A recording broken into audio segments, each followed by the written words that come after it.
দিন নাটক দুর্নীতির কালো থাবা। আশা করি আপনাদের ভালো লাগবে। ধন্যবাদ। সমস্যা কি? মাইয়াটা যে কই গেল, সেই সকালে বার হয়েছে, অহন আয়া নাই। আমি যে মায়াটার কি করবো? আম্মা, ও আম্মা, কিরে কিরে আমার মায়ের কি হইলো? আম্মা, আমার আবারও সেই পেটে ব্যথা উঠছে। কি করছ তোর? আবারও সেই পেটে ব্যথা? তোর না কত কবিরাজের ওষুধ খাওয়ালাম, তবুও তোর সেই পেটে ব্যথা সারে না। দাঁড়া, আমি তোর বাপেরে কইতাছি। কুসুমের বাপ, ও কুসুমের বাপ, তুমি কই গেলা? কি সে কুসুমের মা, ডাকতেছো কেন? কুসুম, তুই এমন করতেছিস কেন? বাজান, আমার আবারও সেই পেটে ব্যথা উঠছে, দম নিতে কষ্ট হইতেছে। বাজান, তোর আবারও সেই পেটে ব্যথা উঠছে? চল, তোর এখনই আমি লগা হাসপাতালে লইয়া যাইতেছি। কুসুমের মা, তুমি বাড়িতে থাকো, বাড়ি তো পুরো খালি। হ হ, তুমি যাও, তুমি আমারে খবর দিও। হ, দিমুনে। হে আল্লাহ, তোমার মায়ের ঠিক করে দাও। সেটাই, তাহার কোন করিস না গো। ব্যবসা পাতির অবস্থা তো দিন দিন খারাপ হয়ে যাইতেছে। আজকে সারাদিন একটাও সিরিয়াস রোগী পাইলাম না, আর আমার ইনকামটাও হইল। ভাইজান ভাইজান, দেখেন না, আমার মায়ের খুব পেটে ব্যথা করতেছে, এখন আমি কি করবো? কোন কি পেটে ব্যথা করতেছে? হ, মনে তো হয় ভালো বাক্যে পাইছি। আচ্ছা শুনেন, ইমার্জেন্সিতে ডাক্তার আছে, আপনারা আমার লগে চলেন। হ চলেন। এই যে অবস্থা হলো, ধীরে ধীরে গত 17 বছর একটা রোগীর পরিবার থেকে মোটা অঙ্কের টাকা নিতে পারছি, আর কেউই আসে না। ধীরে ধীরে সবাই সচেতন হয়ে যাচ্ছে, আর আমার ব্যবসা লাটে ওঠার মতো হয়েছে। আপনারা এখানে খারান, আমি একটু ডাক্তার লগে প্যারেন্টের কথা কই আইতেছি। আচ্ছা, আচ্ছা ডাক্তার, কি হয়েছে? আরে শুনেন না, ভালো বাক্যে পাইছি। কি বলো? তার রোগীর অবস্থা কেমন? আরে মাইয়ার অবস্থা তো মনে হয় ভালো না।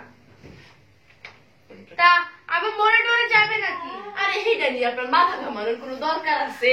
আপনার তো কাম হয়েছে আইসিইউতে লাস্ট একটা বিল উঠানো। তাও তো ঠিকই বলেছো। আচ্ছা যাও যাও, তুমি ওদেরকে ডেকে নিয়ে আসো। আচ্ছা তো যাইতেছি যাইতেছি। তোর ডাক্তার সাহেব, ওই যে নতুন ডাক্তারটা আছে না, মনে থেকে না আমাদের একটু সাবধানে থাকতে হইব। ঠিকই বলেছো, আমারও ডাক্তারটাকে কেমন যায় লাগে, ও অনেক প্রশ্ন করে। হ ঠিকই কইছে, উনি ডাক্তার হইলেও শাসন কেমন জানি পুলিশের মতো। ঠিক, তুমি চিন্তা করিও না, আমরা সাবধান হয়ে কাজ করবো। যাও যাও, তুমি ওদেরকে ডেকে নিয়ে আসো। আচ্ছা যাইতেছি। আহেন আহেন, আপনার ভিতরে আহেন। আসসালামু আলাইকুম ডাক্তার সাহেব। ওয়ালাইকুম আসসালাম, বসেন। মা দেখেন না ডাক্তার সাহেব, আমার মায়ের খুব পেটে ব্যথা করতেছে। আচ্ছা, আমি আপনার মেয়েকে দেখছি। আল্লাহ গো, মা তুই ঠিক হয়ে যাবে মা। আপনার মেয়ের অবস্থা তো খুবই খারাপ, ওকে তো ইমিডিয়েটলি আইসিইউতে ভর্তি করাতে হবে। আইসিইউ? এইটা আবার কি? আরে হেটা দিয়ে আপনার কাম কি? ওইখানে খুব ভালো চিকিৎসা হয়। আচ্ছা, আপনারা যেন ভালো বুঝেন এইটাই করেন। আর শুনেন, আপনাকে কিছু টাকা অ্যাডভান্স দিতে হবে। কত টাকা লাগবে? এই ধরেন 1000-1000। 10,000? আচ্ছা, আমি যেখান থেকে বাড়ি টাকা লইতেছি। বাজার আমাদের সাইডে যাইও না এভাবে। মা একটু ধৈর্য ধর, একটু অপেক্ষা কর, তোর এখানে চিকিৎসা হইব মা, তুই ঠিক হয়ে যাবি। ডাক্তার সাহেব, আমার মায়ের খেয়াল রাখিয়ে। হ্যাঁ হ্যাঁ, আপনি টাকা নিয়ে আসেন, আমি চিকিৎসা শুরু করে দিচ্ছি। আমি এখনই টাকা লইয়ে দিচ্ছি। মঞ্জুর, যা যা, জলদি মেয়েকে আইসিইউ রুমে নিয়ে যা। যাইতেছি যাইতেছি। উঠো মা উঠো।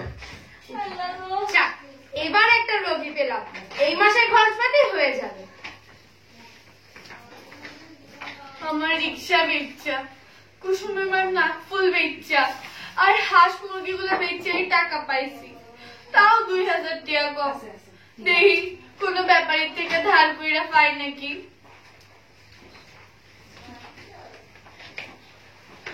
ডাক্তার সাহেব, গতকালকে যে মায়াটা পেটে ব্যথা লইয়া ভর্তি হইল, তার কি খবর? ওরই তো পেন দেখছিলাম, মেয়ে তো গতকাল রাতেই মারা গেছে। ও মরে গেছে?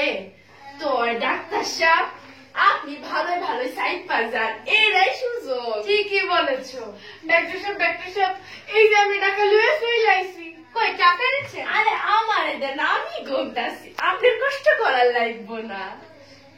তো তো সব টাকা এনেছেন তো? ওই যে কইছিলেন 10,000 টিয়া, 10,000 টিয়াই লইয়া আইছি। মাত্র 10,000? এটা তো ওর ওষুধেও হবে না, আর ওর আইসিইউর খরচ, নানা রকম টেস্ট, আর ওর বড় একটা অপারেশন করতে হবে। অপারেশন? কত টাকা লাগবো? এই ধরেন 10 লাখ। 10 লাখ? আমি তো গরিব মানুষ, এত টাকা কই পাবো? এত কিছু আমি জানি না। যেখান থেকে পারেন পুরো টাকা নিয়ে আসেন। ডাক্তার সাহেব, আমার মায়ের বাঁচান, আমার মায়ের চিকিৎসা করেন। যান, উঠুন। আপনারা বাঁচান। গুলি মরে গেছে। আরে যান, আপনি উঠুন, আপনারা সব বন্ধ করুন। তুমি আমার এখানে এসেছো? আমাকে তো আসতে হতো।